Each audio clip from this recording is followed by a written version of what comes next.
Ibu Kota Nusantara atau IKN sudah dibuka untuk umum sejak 16 September 2024 lalu. Meski demikian, kota pengunjung masih dibatasi untuk 300 orang per hari.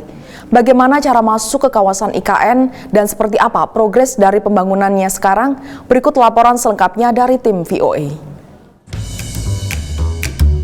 Ibu Kota Nusantara atau IKN sudah dibuka untuk masyarakat sejak 16 September lalu. Nah, gimana sih caranya bisa masuk ke kawasan IKN dan sejauh apa progres pembangunannya sekarang? Melalui jalur darat dari Balikpapan membutuhkan waktu sekitar 2,5 jam untuk memasuki kawasan IKN. Tarif tolnya hanya Rp32.500 saja. Memasuki kawasan IKN, banyak sekali pengerjaan proyek yang masih berlangsung. Kita juga bakal sering berpapasan dengan truk-truk besar atau alat berat seperti ini. Setelah sampai di rest area IKN, pengunjung bisa memarkirkan kendaraannya di sini dan akan diantar dengan bus listrik gratis ke kawasan inti IKN. Tapi jangan lupa, pengunjung sebelumnya harus mendaftar melalui aplikasi iKnow. Dari rest area, pengunjung akan diantar menuju Plaza Seremoni dan Taman Kusuma Bangsa untuk melihat Istana Garuda dari dekat. Saat turun dari bus, pengunjung langsung disambut dengan bangunan kantor-kantor kementerian yang masih dalam proses pembangunan.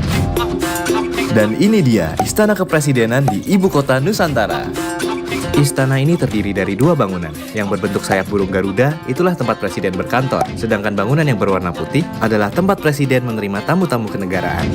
Senang banget, bahagia, luar biasa. Kami yang orang asli di sini aja belum pernah ke sana nih. Contohnya saya, walaupun saya pendatang, tapi saya di sini sudah 34 tahun nih. Belum tahu tuh yang namanya IKN, seperti bentuknya apa. Ada kesempatan ini dibuka untuk umum, kita ambil.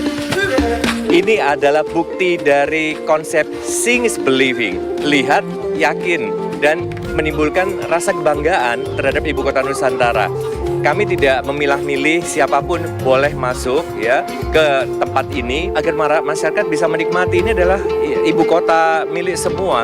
All in all untuk kawasan inti pusat pemerintahan itu sekitar 90% ya sudah finish. Sangat progresif, sangat cepat dan sesuai dengan target.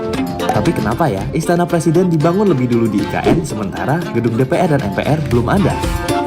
Bertahap. Karena memang Presiden kapasitas sebagai kepala pemerintahan dan kepala negara memang harus bekerja dan tentu saja fasilitasnya harus disiapkan.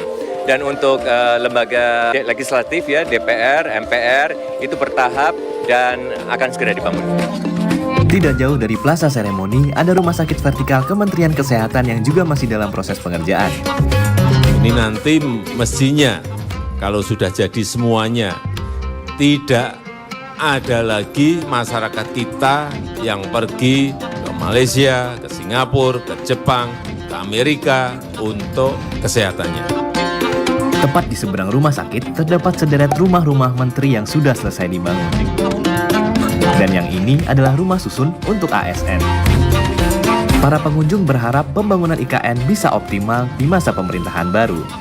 Ya tentunya dilanjutkan sampai Indonesia Emas 2045.